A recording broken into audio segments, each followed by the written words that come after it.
But tonight's a very, very special night. I know my friend Peter's here. He's celebrating his 28th wedding anniversary. Where are you, Peter? Happy anniversary. 28 years. God bless you. I can't believe it. I mean, this weekend will be 2 years for me. When do you get used to it? When do you get institutionalized? I mean, I wake up every day, I look at my wife. Don't you got to go home? My mother's coming over here to clean. You got to get out of here. You know, I'm Italian. She's scared of my mother because my mother's got like those 20-inch arms, you know, that Italian women have with like a tattoo of a tomato. Yeah. And it says crushed in the middle. And every Christmas we say, Mom, make the tomato move. But you know, God bless you for lasting 28 years. I mean, I got married very late in life, and I had a lot to get used to. And it's really weird because married guys never tell you the truth. They never tell you what it's like. You know, I waited. All my friends were married. I was the last one. I said, I'm thinking about getting married. Do it. You think I'll like it? You're going to love it. Is it good? Best thing I ever did. And they're like, all right, find out yourself, you dumb. You know, I'm like, wow. So you get married and you wake up, and the minute you get married, the next day, everything changes. Everything's right in front of you. It's just like it's a different world. I got married, I knew my wife was going to take my name. She changed her name. I didn't know that the guy gets a name change too. Yeah, I was Johnny. I woke up after I was married. The first day I woke up, my new name was, excuse me. Excuse me, where you going? Excuse me, put that down. Excuse me, you're not watching football. I walked into the restaurant in Manhattan the other day. I bump into this woman. She goes, excuse me. And I'm like, do I know you? I can't believe it. It's nuts. And you know, one of the things with marriage is the role of the husband is to answer stupid questions all day long. That's what I do. All day long, stupid questions. And it starts from the minute I wake up. I wake up today, I'm in my underwear. I got a roll of toilet paper in one hand, a magazine in the other. My wife looks at me, she goes, where you going? I'm going to bake a cake. You want to watch? Come on. Are you kidding me? Where you going? What are you doing? Who are you talking to? Shut up! You know, and it gets so crazy. It's like, you know, and when you're single and you're a guy, you live by yourself, you don't know you're weird. You don't know you're doing things that are weird. You know what I mean? You know, whether you take a Q-tip and you scratch your ass with it. You know, and like my wife goes, you do that? You scratch your ass with a Q-tip? That's weird. Well, I've been doing that for 20 years. No, that's weird. All right, I'm a weirdo, you know. But, you know, your wife's job is to, you know, set you straight. You know, my wife, she likes that job.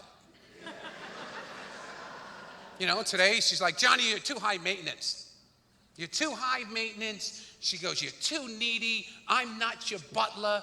You don't understand. I don't live to serve you. I said, well, what's high maintenance about me? Because after we make love, I want you to get up and turn on the Met game and make me a sandwich. She goes, well, I'm not your mother.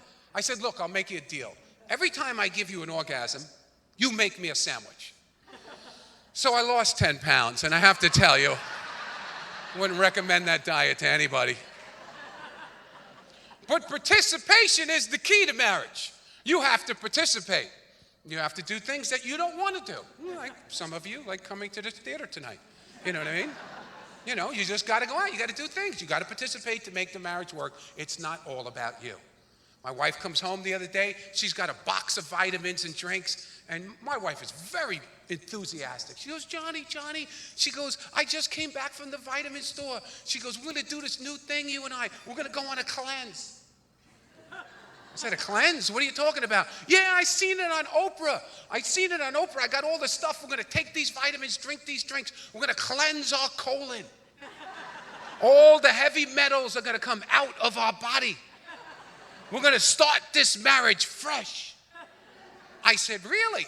I said, how much does a cleanse cost? She says, $300. I said, Madon, $300 for a cleanse. I said, we're Italian. You want a cleanse? You go down to the supermarket for $1.59. You buy 2 pounds of broccoli rabe. You saute it with a little garlic. You eat it before you go to bed. That's a cleanse. The next day, your ass is like a salad shooter that it comes out so fast, you got to grab the shower curtain to stop it. You think I'm kidding? I ate so much broccoli rabe one night, I crapped out toys I swallowed as a 3-year-old. I had 2 Legos come out of my ass and a small army man I've been looking for since the 6th grade. Cleanse. Are you kidding me? I don't know. I don't know what to say about marriage. I mean, really, to sum up marriages, sometimes I look at my wife and I say, wow, she's so good. What did I do to deserve this, this woman? And then sometimes I look at my wife and I'm saying, I'm a good guy. What did I do to deserve this? Sorry, you're laughing? You're laughing too hard at that. You're going to get in a lot of trouble. I hit a nerve with you. But we get along very well. I mean, the only thing we argue over 2 things. I think every married couple argues when they're in a car. All right, when you're in a car, you're always fighting over driving right, driving wrong, where you're going, and whatnot. But the thing that we argue about the most is TV. Yeah, oh yeah, we fight, we dig our heels in for TV. Because, like, when I'm single, I used to come home, football, basketball, hockey, every sports channel. I didn't even know that there was a channel 2, 4, and 7. You know what I mean? I was like ESPN, and now you get married, and I wake up the next day, I'm not watching those things. I'm watching Teen Mom, The Jersey Shore, Honey Boo Boo, The Kardashians. I mean, what's going on here? And you have to share the TV. You're sharing a space. So, I have to talk her into watching some hockey games, and I have to watch some Jersey Shore. I know, right? Some trade, right? Hockey for Jersey Shore. And I'm like, I'm quizzing my wife. This is your brain food? This is what you watch? The Jersey Shore? I don't get it. Snooki's 4'9", 200 pounds, and orange. And all she talks about is getting sex. Who's sleeping with that? And when I grew up in the Bronx, if you slept with a girl like that, you couldn't come out of your house for 6 months. And when you did, people would yell out the window, Zoccola. I just don't understand it. It's so stupid. Then you start watching the Kardashians, right? And I'm saying, all right, I watch the Kardashians. Kim and Kourtney are not that bad looking. And I'm watching it and I'm saying, what happened to Bruce Jenner? What did you do to Bruce Jenner? My God, they're trying to kill you. How did Bruce Jenner go from the world's greatest athlete to the world's ugliest lesbian? How did that happen? He used to be on a box of Wheaties, now he's on a box of tampons. I'm yelling at the screen, they're trying to kill you, Bruce, run, run! Oh, and Honey Boo Boo. Honey Boo Boo, really? I mean, come on. You know how she got her name, Honey Boo Boo? When she was born, the doctor looked at her and said to the mother, hey, honey, this is a boo-boo.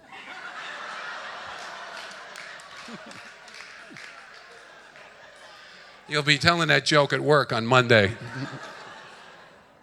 God, I mean, those shows, I mean, she's addicted to the cop shows. Like CSI and all the initial shows, NCIS, and there's this one particular show she watched, Snapped. Do you know what Snapped is, sir? Yeah, the women are applauding, Snapped. Snapped is a show about women who kill their husbands, set them on fire, cut their legs off, and throw it in the garbage disposal. But it's not called murder because when a woman does it, it's called snapped. If you do it, You're a lowlife. You're going to be fried in the electric chair. But if your wife kills you, people are going to say, she snapped. I'm like, how could you watch this? The Snapped, all they do is kill men. She goes, I love this show. I'm like, oh my God. Then I watch her, she's watching Forensic Files, and she takes notes. She's 2 episodes away from killing me correctly. You think I'm kidding? I said, what do you want for your birthday? She said, duct tape without serial numbers. Something happens to me, please, report her. But you can't watch anything. What else does she watch? She watches Grey's Anatomy. You girls like Grey's Anatomy? Sir, you watch Grey's Anatomy? I mean, I don't get... Look, my doctor's short, fat, bald, and Jewish. That works for me. Dr. McSteamy, Dr. McDreamy, does that really look like a hospital? Is your doctor that good looking? I mean, ladies, really. I mean, honestly. I mean, I know you would take your clothes off in a second if your doctor looked like that. But, I mean, it's ridiculous.